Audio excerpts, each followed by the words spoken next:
Bom dia, boa tarde, boa noite.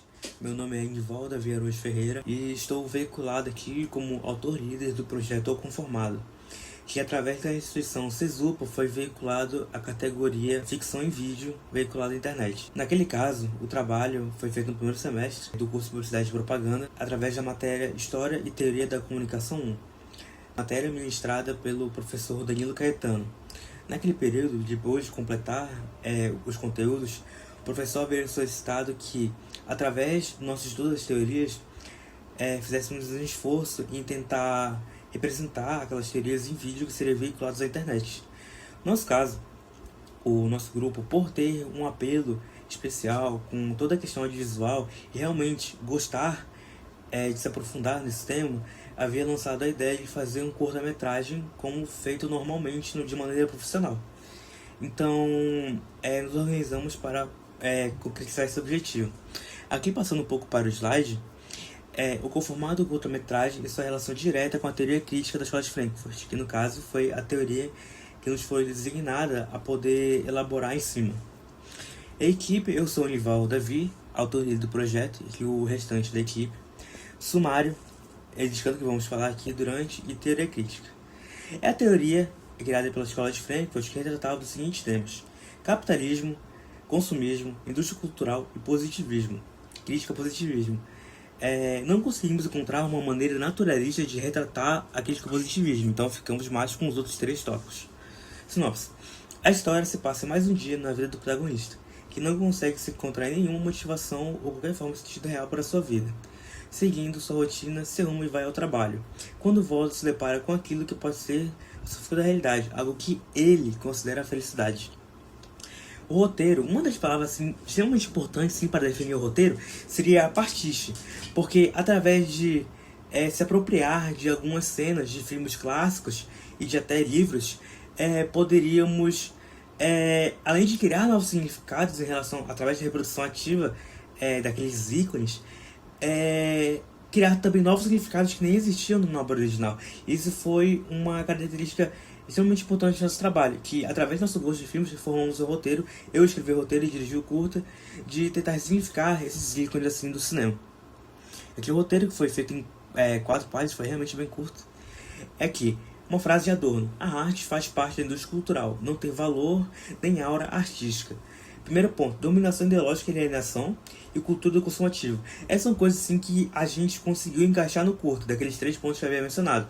No caso aqui do lado vai ter as cenas, no caso, que ilustram esses pontos assim, no caso de maneira livre, por ser uma obra ficcional. Aí no caso aqui, se aprofundando um pouco mais, o consumo é exacerbado devido à indústria cultural, produção de produtos culturais de sem valor artístico, indústria cultural e o valor do consumismo exacerbado, consumo inevitável de algo da indústria cultural e padronização e a viciação dos produtos criados pela indústria cultural. No caso, esses temas entraram de alguma forma dentro da nossa produção aqui. E aqui seremos alguns tópicos. Protagonista: não tem interações sinceras, não se importa com qualquer tipo ou emoção humana, está sempre sozinho, isolado, uma pessoa que não se conecta com os outros nem consigo mesmo. No caso aqui, por mais que isso não esteja diretamente na teoria, seria praticamente um retrato do estereótipo que Adorno, Horkheimer e Walter Benjamin podiam acreditar que a indústria cultural criaria na população. Porque devido pelo fato de que o que para eles as pessoas consumiam não tinham aura artística, seria como se as pessoas vivessem o direito de, no caso, serem iguais, de perderem interações humanas, de viverem apenas para o consumo. E foi uma coisa básica aqui para a nossa narrativa. Cores e sua correção: cores neutras e frias, ar melancólico, ausência de individualidade do protagonista e tom verde frio para a sensação de repetição que há durante todo o curta.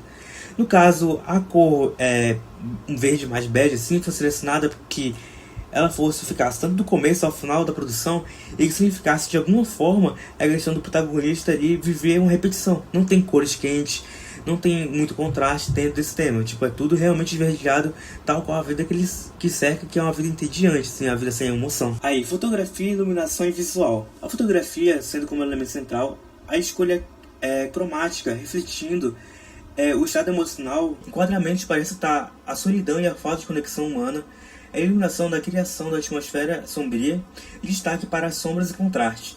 No caso, por usarmos só um ponto de luz, foi como se meio que realmente não tivesse muita felicidade na vida dele, porque diretamente a gente pode ligar a luz a, querendo ou não, uma relação, coisa que no caso ele não tinha. Aqui, falando um pouco mais de experiência de produção, que no caso aqui está veiculado a imagem, e a trilha sonora. A trilha sonora tinha sido criada por um colega do nosso curso, que é o Lucas Pantoja, que é um músico profissional, e que se destinou a criar essa parte. Além de ilustrar de maneira sonora alguns dos conceitos, foi extremamente importante de veicularmos até como um produto audiovisual, que no caso seria um diferencial nosso, da nossa equipe. Então, adentrando aqui na parte das referências cinematográficas aqui, porque, como já foi dito anteriormente, que nosso trabalho, em resumo, seria praticamente uma forma de pastiche das obras que nós, como grupo, gostamos e tal. Pegamos aqui uma referência do próprio cinema para tentar, de alguma forma, criar novos significados e encaixar na nossa narrativa.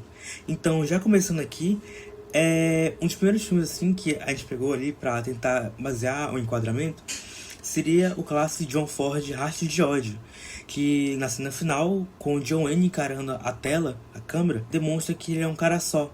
Porque pelo fato da câmera estar atrás, ele vai dentro da casa para fora da casa, e ele está lá naquele imensidão do oeste, encarando aquele lugar e não estando com pessoas por perto, demonstrava que de alguma forma ele estava só.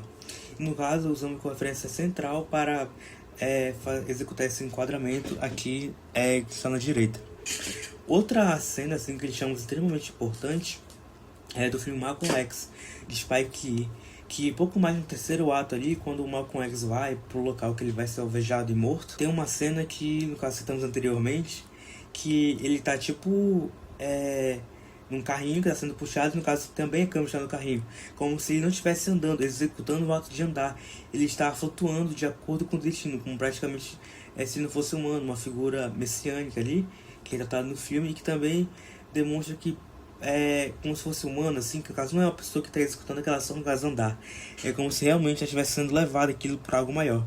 No caso, nosso protagonista ali seria o ato de trabalho.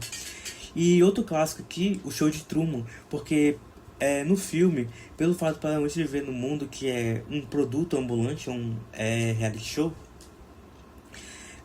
tem algumas questões ali que são bem interessantes, referente que ele não vive num mundo normal, ele vive nesse mundo que é só feito para vender.